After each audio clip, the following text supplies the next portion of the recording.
ونستعينه ونستغفره ونعوذ بالله من شرور أنفسنا وسيئات أعمالنا من يهده الله فلا مضل له ومن يضلل فلا هادي له أشهد أن لا إله إلا الله وحده لا شريك له وأشهد أن محمدا عبده ورسوله قال الله سبحانه وتعالى يا أيها الذين آمنوا اتقوا الله حق تقاته ولا تموتن إلا وأنتم مسلمون يا أيها الناس اتقوا ربكم الذي خلقكم من نفس واحدة وخلق منها زوجها وبث منهما رجالا كثيرا ونساء واتقوا الله الذي تساءلون به والأرحام إن الله كان عليكم رقيبا فإن أصدق الحديث كتاب الله وخير الهدي هدي محمد صلى الله عليه وسلم وشر الأمور محدثاتها وكل محدثة بدعة وكل بدعة ضلالة وكل ضلالة في النار. Alhamdulillah, kita bersyukur kepada Allah Subhanahu wa taala pada malam hari ini, pada pagi hari ini, pagi Sabtu tanggal 20 bulan Rajab 1436 Hijriah. Allah masih memberikan kesempatan kepada kita untuk menjadi orang yang baik. Tentunya dalam kajian ini mudah-mudahan kita dapat memahami apa yang kita sampaikan dari ayat-ayat Allah dan hadis Rasul sallallahu alaihi wasallam, karena kepahaman kepada agama itu adalah salah satu tanda Allah pilih manusia menjadi orang yang baik. Mayyuridillahu bihi khairan yufaqihu fid-din. Jika Allah menghendaki manusia itu menjadi orang yang baik, maka Allah pahamkan dia kepada agama Allah Subhanahu wa taala. Bapak-bapak, ibu-ibu jamaah masjid Syedali rahimahumullah. Kalau pada kajian yang terdahulu 1 bulan yang lewat, kita berbicara tentang 7 macam amal yang mengalir ke dalam tubuh sekalipun orangnya sudah tiada, dan itu disampaikan Rasul sallallahu alaihi wasallam kepada kita.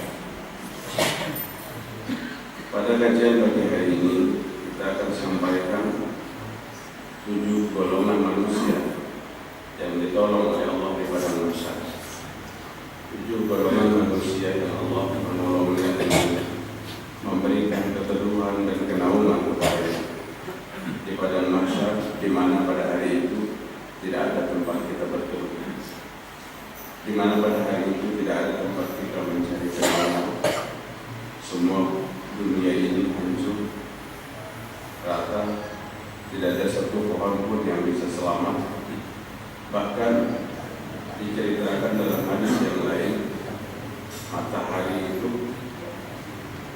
ada yang sejengkal, ada yang sehasta, lebih dekat dengan kepala kita.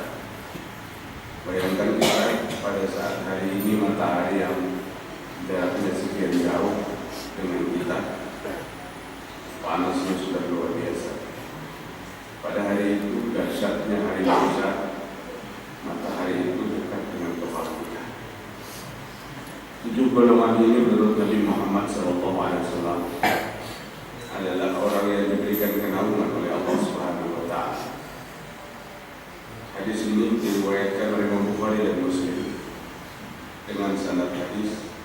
Hadatsana Muhammad bin Salim akhbarana Abdullah an Ubayd bin Umar an Ubayd bin Abdurrahman an Hafs bin Asim an Abi Hurairah radhiyallahu anhu. Jadi hadis ini dari Abi Hurairah radhiyallahu anhu diriwayatkan oleh Imam Bukhari dan diriwayatkan oleh Imam Muslim. 2 riwayat yang terkuat.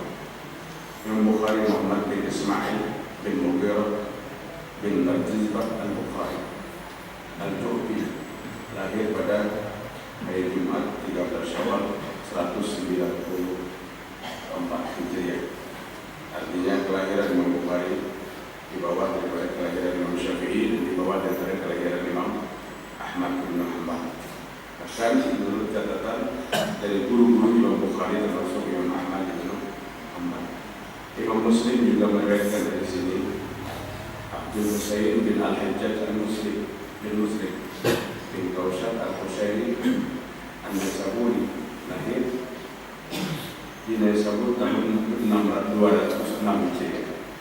Jadi kelahiran Imam Bukhari dengan Imam Muslim hampir berjarak 70 tahun, 60 tahun lebih. Imam Muslim berguru banyak kepada Imam Bukhari. Imam Bukhari ini adalah gurunya Imam Muslim. Wafat hari Senin 25 Rajab 621 Hijriah dalam umur 55 tahun. Dia orang-orang saleh lebih berapa? Imam Bukhari umurnya 62 tahun, Imam Muslim umurnya 55 tahun. Kedua ini meriwayatkan hadis ini. Hadis ini dari Abu Hurairah dengan sanad hadis seperti yang disampaikan. Nabi sallallahu alaihi wasallam sab'atun yuzilluhumullahu fi zillihi yawma la zilla illa zilluh. Ada 7 golongan manusia yang Allah berikan kenaungan pada hari kiamat, yang pada hari itu tidak ada kenaungan sedikit pun. La zilla illa zilluh. Tidak ada kenaungan sedikit pun kecuali orang yang Allah berikan kenaungan. Allah yang berikan kenaungan baginya. Artinya ini adalah sesuatu golongan yang istimewa. 7 golongan yang diistimewakan oleh Allah Subhanahu wa ta'ala.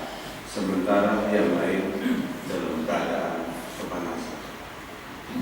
Bapak-bapak, ibu-ibu, rahimahumullah, dari 7 golongan yang disebutkan oleh Rasul sallallahu alaihi wasallam, yang pertama al-imam adil, imam yang adil, pemimpin yang adil. Yang kedua syabun nazar fi ibadatillah, seorang pemuda yang giat dalam ibadah kepada Allah Subhanahu wa taala. Yang ketiga rajulun qalbuhu mu'allaqun bil masajid, laki-laki yang hatinya selalu merindukan masjid. Seorang laki-laki yang hatinya selalu merindukan masjid. Wa rajulani tahabba fillahi jama'a alaihi wa tafarraqa alaihi. Dan yang keempat, 2 orang laki-laki yang bertemu dan berpisah karena Allah Subhanahu wa ta'ala. Mereka bertemu karena Allah, mereka berpisah pun karena Allah. Yang keenam, yang kelima, rajulun da'at imra'atun zatu mansabin wa jamalin inni akhafullah, faqala inni akhafullah. Seorang laki-laki yang diajak oleh perempuan zatu mansabin, yang memiliki nasab yang baik, wa jamalin, memiliki kecantikan yang luar biasa, diajak untuk berbuat mesum. Faqala, dia berkata, ini akhafullah, aku tidak bisa lakukan itu karena aku takut karena Allah Ta'ala. Yang keenam, rajulun tasaddaqa bi sadaqatin fa akhfaha hatta la ta'lamu shimaluhu ma tunfiqu yaminuhu. Orang laki-laki yang bersedekah dengan memberikan sedekah, maka dia merahasiakan sedekahnya itu, merahasiakan kepada orang lain, hatta la ta'lamu shimaluhu, sehingga tangan kirinya tidak tahu apa yang diberikan pada tangan kanannya. Yang ketujuh, wa rajulun zakarullah khaliyan muqawwaqina, seorang laki-laki yang ingat kepada Allah di tempat yang sepi, ingat kepada Allah di tempat yang sunyi, faqawwaqinahu, maka mengalirlah 2 air mata. 7 golongan itu yang disebutkan oleh Rasul sallallahu alaihi wasallam. Mudah-mudahan kita termasuk salah satu kelompok daripada yang 7 golongan itu. Atau jika kita mau berusaha, insya Allah kita termasuk dari beberapa kelompok yang 7 golongan. Imamun adilun juga kita miliki. Yang namanya imam, yang namanya pemimpin, bukan sekadar pemimpin bangsa dan negara, tapi pemimpin masyarakat, pemimpin sebuah rumah tangga. Kullukum ra'in wa kullukum mas'ulun an ra'iyati. Semua kamu adalah pemimpin dan semua kamu akan ditanya dengan apa yang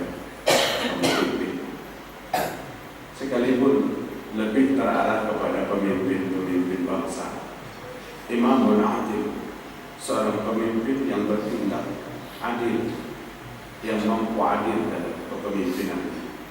Allah menyebutkan di dalam Al-Quran, Inna Allah yuhibbul muqsitin.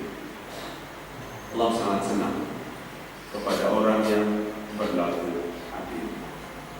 Dalam sejarah Islam banyak kita baca dan kita serap kepemimpinan di masa lalu, seperti yang sangat menonjol sekali dalam sejarah keadilannya adalah masa kepemimpinan Khalifah Umar bin Khattab.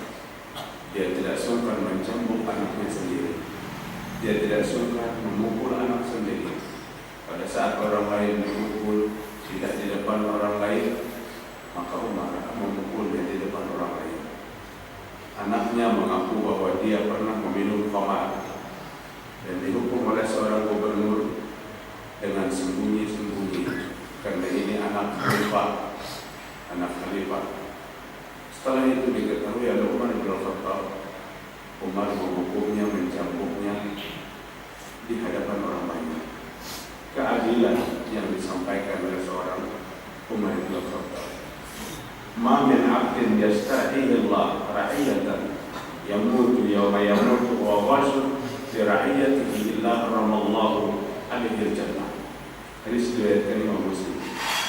Tidak ada seorang yang diamanahi Allah untuk memimpin rakyatnya. Seseorang yang diberikan amanah oleh Allah untuk memegang tampuk kepemimpinan, kemudian pemimpin itu mati. Dia mutu wa wasul li rakyati. Pada saat dia mati, dia sedang menipu rakyatnya. Dia sedang keadaan menipu rakyatnya. Jadi matinya dalam keadaan menipu rakyatnya. Illa haramallahu alaihi jannah. Allah Ta'ala akan mengharamkan surga baginya.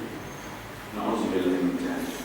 Begitu besar penghargaan Islam kepada seorang pemimpin yang adil, sampai-sampai Nabi Muhammad SAW meletakkan di ranking yang pertama dari 70 orang yang akan dinaungi oleh Allah Ta'ala. Rasul meletakkan di urutan yang pertama dari 7 golongan yang ditolong oleh Allah di padang mahsyar, yaitu pemimpin yang adil. Tapi dalam hadis yang lain, ancaman Rasulullah juga sangat besar kepada seorang pemimpin yang tidak bertindak dengan keadilan, atau seorang pemimpin yang menipu kepada orang yang dipimpinnya. Tidak ada seorang hamba, seorang manusia yang memegang tampuk kepemimpinan, diberikan amanah oleh Allah Ta'ala, kemudian dia mati. Pada saat hari matinya dia sedang menipu kepada rakyatnya, maka Allah Ta'ala akan mengharamkan baginya surga.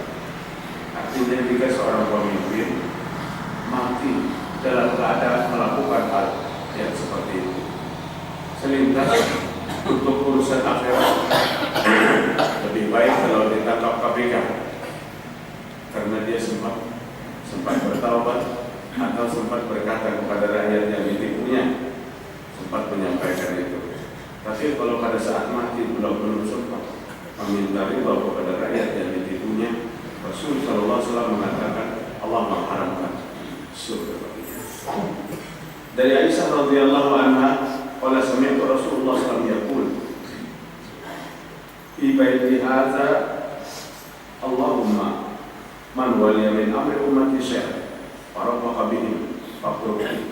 Hadis diriwayatkan Muslim. Aisyah radhiyallahu anha, istri tercinta Rasul sallallahu alaihi wasallam, meriwayatkan, aku mendengar Nabi Muhammad SAW berkata di rumahku ini.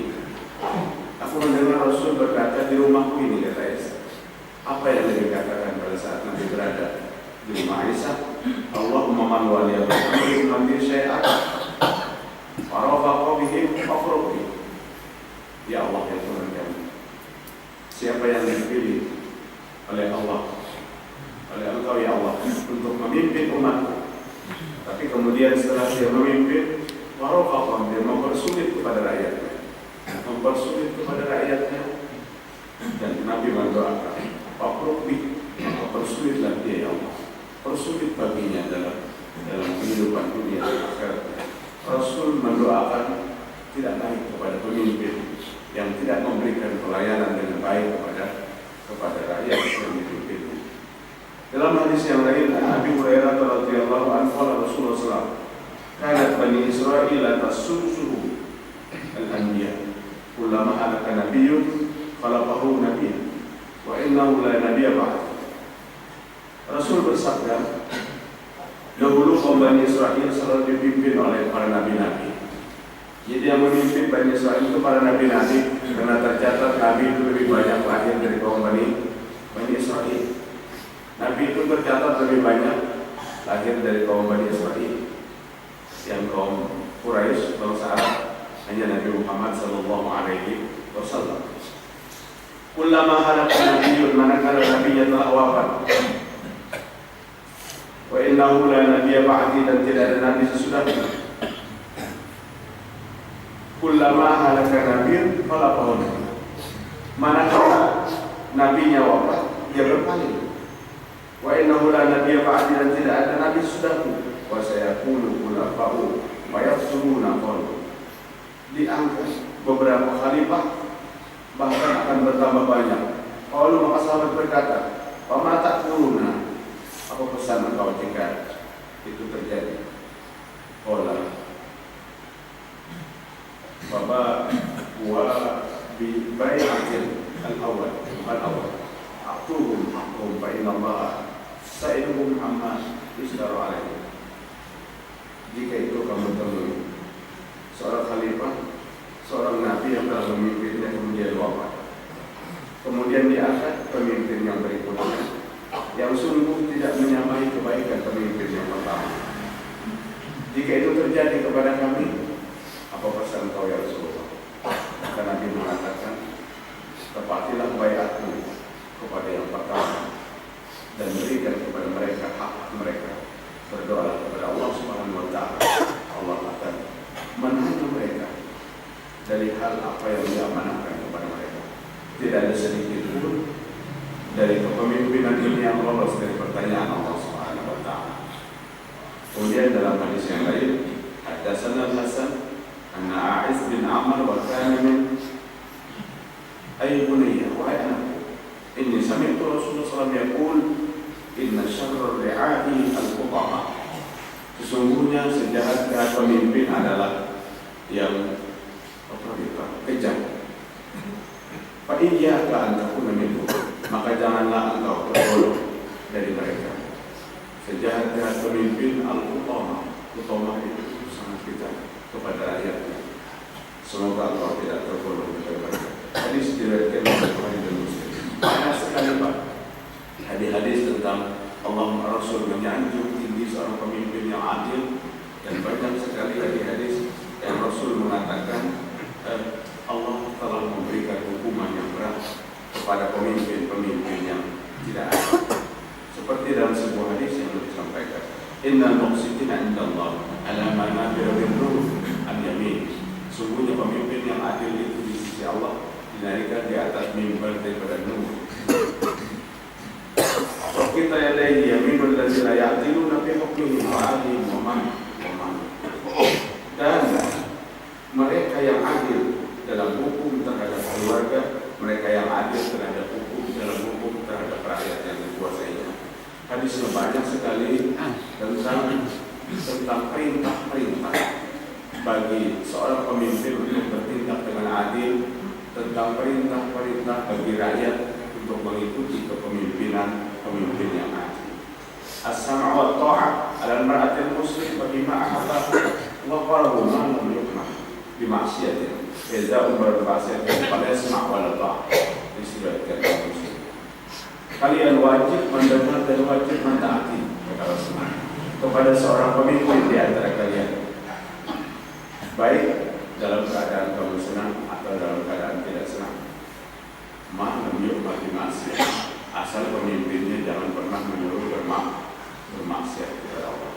Faiza umirta bi maksiatin, jika dia memerintahkan untuk berbuat maksiat, fala sam'a wa la ta'ah, jangan kamu dengar apa yang mereka perintahkan dan jangan kamu taati. Hadis sahih yang berikutnya diriwayatkan Imam Bukhari, isma'u wa ati'u, dengarkan dan taati. Wa in istumila 'alaikum 'abdun habasyy ka'lam ra'sa Jadi sekalipun yang memimpin kamu seorang budak berkulit hitam yang rambut di kepalanya seperti biji-biji kismis. Bapak kalau melihat orang hitam itu rambutnya berpelintir-pelintir. Rasul, jika mereka memerintahkan kalian dengan keadilan, jika mereka memerintahkan kalian kata Rasul dengan kejujuran. Tapi banyak sekali hadis Nabi Muhammad SAW yang menjelaskan tentang ketidaktaatan seseorang yang apabila diperintahkan kepada satu kemaksiatan. Bapak Ibu rahimahumullah, yang pertama, wasyabun nasai bi hidayatullah. Yang kedua, orang yang mendapat kenaungan pada hari kiamat, seorang pemuda yang giat beribadah kepada Allah Ta'ala. Kenapa pada hadis ini pemuda mendapatkan tempat yang khusus penjelasannya? Padahal Rasul berbicara tentang laki-laki itu termasuk pemuda. Tapi pemuda termasuk tempat yang khusus. Bahkan dalam urutan dalam hadis ini, pemuda mendapat ranking yang kedua yang akan dinaungi oleh Allah Subhanahu wa Ta'ala. Kita semua mengerti masa muda adalah masa banyak yang berkurang. Banyak orang yang mengakhiri masa mudanya, melakukan masa mudanya dengan pelanggaran. Seolah bangga dengan pelanggaran di masa muda. Seolah pemuda yang dianggap kampungan, yang tidak mau melaksanakan segala bentuk pelanggaran pada masa muda ini. Mereka dengan menampilkan secara terbuka bentuk kemaksiatan yang pernah dia lakukan. Rasul menyampaikan golongan tersendiri dari pemuda yang di dalam kehidupannya selalu giat beribadah kepada Allah Subhanahu wa Ta'ala. Masa mudanya diisi dengan ketaatan kepada Allah Subhanahu wa Ta'ala. Masa mudanya dia hindarkan dari segala bentuk yang melanggar apa yang dilarang Allah Ta'ala. Syabun nasya'i ibadatillah, pemuda yang giat beribadah kepada Allah Subhanahu wa Ta'ala. Hari ini kita betul-betul bergembira karena takmirul masjid bukan dari kalangan orang-orang tua saja. Anak-anak muda sudah banyak berusaha mengajak kepada yang lain untuk memakmurkan masjid, sehingga di masjid telah dibentuk pemuda masjid. Jalan masjid Dr. Karyono seperti apa yang hadir di masjid angkatan 45 semua. Angkatan 45 artinya kada pejuang, namun kada bapak melima orang di masjid. Jadi di masjid sekarang sudah makmur, sudah makmur luar biasa. Jangan angkatan 45 kata apa. Kalau tanya apa Ustaz angkatan 45, kamu kada bapak melima di sini. Jadi bukan pejuang. Artinya kalau ada angkatan 45 di masjid harus berjuang menjadi masjid itu menjadi makmur. Dan yang ada di masjid hingga orang-orang tua, imamnya Tuhan, muadzirnya Tuhan, makmumnya Tuhan. Iya, itu pas-pasan kita dengarkan di masjid. Jadi menggalakkan para remaja, membangkitkan semangat para remaja untuk beribadah kepada Allah Subhanahu wa Ta'ala. Kata kalian dari para remaja, Rasul meletakkan suatu golongan yang khusus dalam sebuah hadis beliau. Pada urutan yang kedua termasuk orang-orang yang mendapatkan kenaungan di hadapan Allah Subhanahu wa Ta'ala. Rajulun qalbuhu mu'allaqun bil masajid, laki-laki yang hatinya selalu rindu dengan masjid. Mu'allaqun itu bergantung sebenarnya hati dalam bahasa Arab. Hatinya yang bergantung dengan masjid, rindu dengan masjid, ingin tidak pernah salat yang dilaksanakan kecuali di mana azan dikumandangkan, karena itu yang diperintahkan oleh Nabi Muhammad Sallallahu Alaihi Wasallam.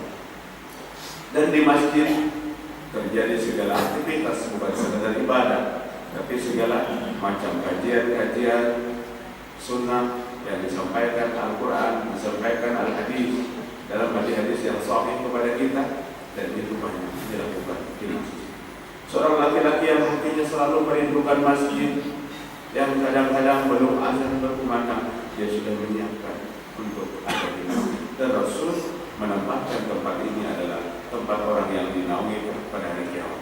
Bahkan dalam sebuah hadis Nabi menyampaikan ada 3 golongan manusia yang derajatnya diangkat setiap hari dan dosanya diampuni setiap hari.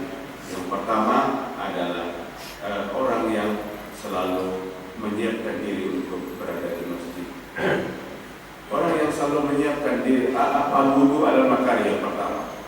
Berwudu pada saat dia tidak senang, berwudu pada saat dia tidak suka, pada cuaca yang sangat dingin umpamanya, atau berwudu di tengah malam. Itu kita tidak senang untuk menyentuh air dengan sedikit dinginnya suasana. Isbabul wudu dan makarya, memperbaiki wudu pada saat dia tidak sedang berwudu. Memperbaiki maksudnya kan berwudu itu 1 kali juga sah. Satu, tangan 1, muka 1, 2 juga bisa, 3 itu lebih awal, lebih utama. Pada saat di cuaca yang sangat dingin di tengah malam itu, dia sempurnakan wudunya dengan baik sesuai dengan wudu yang diajarkan oleh Rasul Sallallahu Alaihi Wasallam. Bahkan kalau wudu ini dia mengajarkan langsung Allah Subhanahu Wa Taala. Dalam Al-Quran boleh kita buka, "Idza qumtum ila shalah faghsilu wujuhakum wa aydiyakum ilal marafiq." Apabila kamu ingin melaksanakan sholat, maka basuhlah mukamu dan basuhlah tanganmu sampai ke siku. Wamsahu bi ru'usikum, dan sapulah seluruh kepalamu. Wa arjulakum ilal ka'bayn, dan 2 kakimu sampai 2 mata kaki. Kaifiat berwudu lewat Al-Quran. Kalau sholat tidak pernah Allah katakan zuhur 4 rakaat dalam Al-Quran. Allah tidak pernah katakan maghrib 3 rakaat dalam Al-Quran. Allah tidak pernah katakan subuh 2 rakaat dalam Al-Quran. Tapi sholat dijelaskan oleh Nabi Muhammad Sallallahu Alaihi Wasallam, sehingga Nabi mengatakan, "Sallu kama ra'aitumuni usalli." Sholat kalian seperti kalian melihat aku sholat. Tapi kalau wudu dan tayamum, ini kaifiatnya di dalam Al-Quran. Allah mengatakan di dalam Al-Quran dengan membasuh muka, membasuh tangan, menyapu kepala, membasuh 2 kaki, itu ada di dalam Al-Quran. Dan dalam kaifiat wudu Rasul Sallallahu Alaihi Wasallam, Nabi memulainya dengan mencuci kedua tangan dan istinsaq dan madmadah, memasukkan air ke hidung dan berkumur-kumur. Ini suatu praktek yang kontinu, suatu praktek yang terus menerus kita lakukan. Karena tidak mudah memasukkan air ke hidung itu kalau tidak terbiasa. Karena kepala pening sakit luar biasa. Tapi ini sesuatu yang tidak pernah ditinggalkan oleh Nabi Muhammad SAW. Nabi mengambil air dengan 2 tangan, kemudian memasukkan air dengan 1 tangan ke mulutnya dan ke hidungnya, sambil berkumur-kumur dan memasukkan air ke hidung, masuk lewat hidung, keluar lewat mulut. Ini yang dipraktekkan Nabi Muhammad SAW. Setelah itu Rasul baru memulai wudunya dengan mempraktekkan wudu bisa sekali-sekali, bisa 2 kali, dan bisa 3 kali. Jadi dari semua kaifiat wudu yang paling sering dilakukan oleh Nabi dengan 3 kali. Cuci muka 3 kali, dari awal tumbuh rambut sampai di bawah dagu, dari telinga kanan ke telinga kiri di batas muka 3 kali. Kemudian cuci tangan sampai ilal marafiq, sampai ke siku juga 3 kali. Kemudian menyapu kepala 1 paket dengan menyapu telinga. Itu Rasul tidak pernah melakukan 3 kali. Jadi 1 kali. Kemudian tangan kita tarik air mengalir, kemudian airnya kita tumpahkan, tarik dari depan ke belakang, kemudian dari belakang maju lagi ke depan, langsung ke telinga. Jadi praktek wudu yang dilakukan oleh Nabi bukan tangan di keran kemudian bolak-balik itu. Ya, lihat dari beberapa kaifiat wudunya Rasul Sallallahu Alaihi Wasallam. Kadang-kadang kalau berwudu berdampingan dengan mereka yang tahu kaifiat yang benar di Makkah, di Madinah sana, bingung juga kita melihat orang kita. Bukan sebagian kepala, bukan seluruh kepala. Rasul meluluh seluruh kepala, kemudian kembali kepada 2 telinga. Kaki ilal marafiq, ilal ka'bayn, sampai mata kaki. Itu juga diperintahkan dalam Al-Quran. Pada saat Allah memerintahkan tayamum, pada saat wudu umpamanya batal dan air tidak dapat, maka diperintahkan tayamum. Tayamum itu kata Allah, sapulah mukamu. Jadi tidak perlu 3 kali menyapu mukanya. 1 kali. Wa aydiyakum min, dan tanganmu.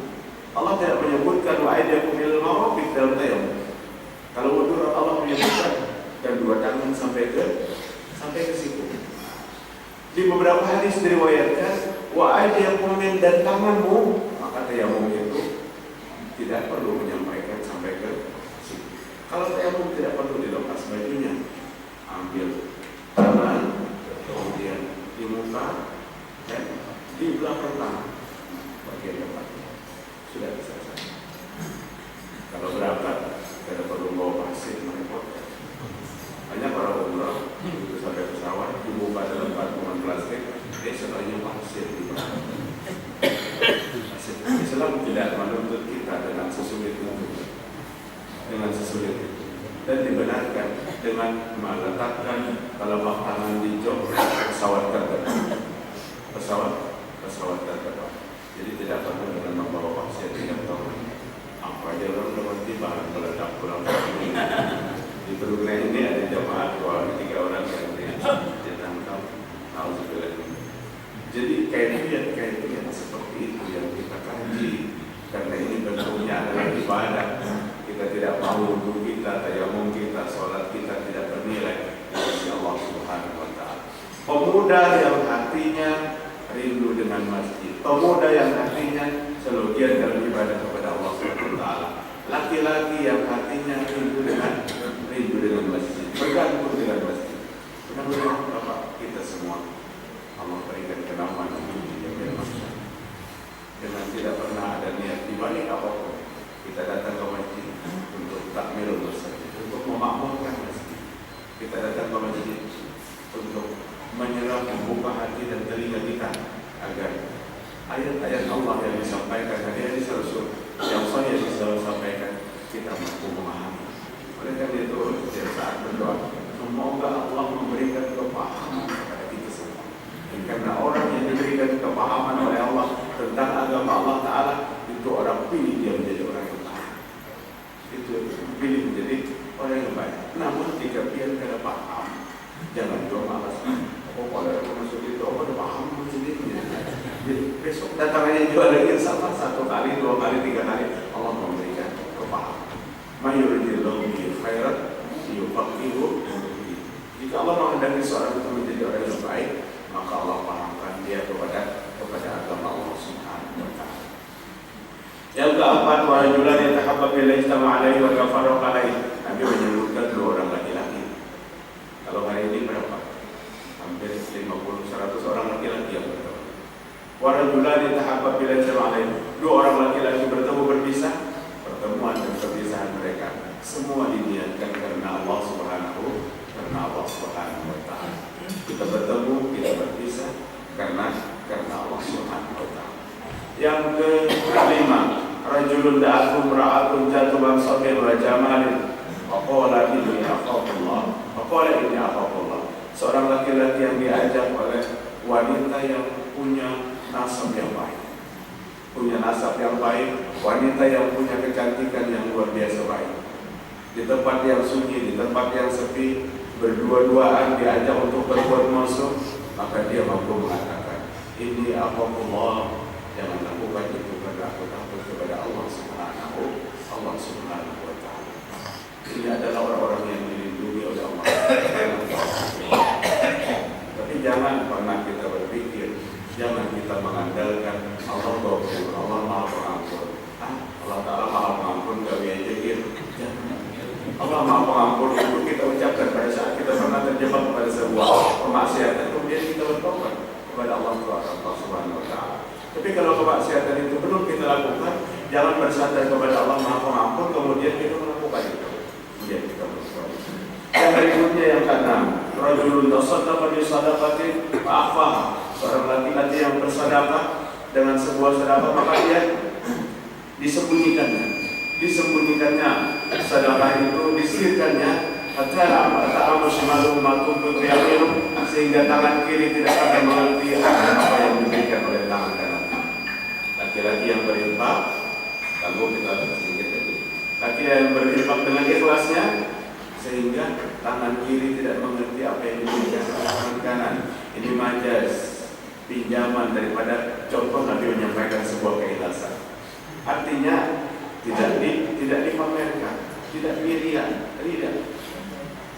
berikan kepada apa yang kita mampu. dengan menyembunyikan, dengan menyembunyikan apa yang tidak terlihat. Saking ikhlasnya, tangan kiri tidak mengerti apa yang diberikan oleh tangan kanannya. Ini hanya pinjaman, sebuah ungkapan majas pinjaman dari saking ikhlasnya. Dan yang terakhir, yang keenam, rajulun zakarallaha khaliyan faqala khairan. Seorang laki-laki yang ingat kepada Allah di tempat yang sunyi, tempat yang sepi, di tengah malam, kemudian meleleh air matanya karena ingat banyaknya kesalahan yang dilakukan kepada Allah Subhanahu wa Ta'ala. Kata Nabi, ada dua tetesan yang tidak bisa api neraka. Yang pertama tetesan darah yang mengalir di medan perang, dan kedua tetesan air mata pada saat dia khusyuk takut kepada Allah Ta'ala.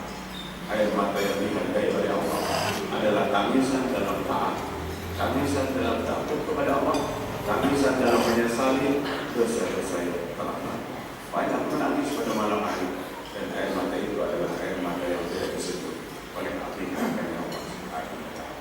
Itu kajian kita pada pagi hari ini bermanfaat. Selanjutnya kita masih berbicara masih dalam suasana kubur dan padang mahsyar. Mungkin proses ini berbulan-bulan kita akan bicarakan hadis-hadis tentang dahsyatnya padang mahsyar. Kalau kubur, yang pahalanya mengalir ke dalam kubur sudah. Siapa yang disiksa di kubur sudah juga. Bentuk siksa yang kayak apa di kubur sudah kita sampaikan pada kajian-kajian sebelumnya. Hari ini kita mulai orang yang ditolong oleh Allah dengan kenaungan di padang mahsyar. Nanti kita sampai kepada sebuah kajian bentuk siksa apa yang Allah berikan di padang mahsyar.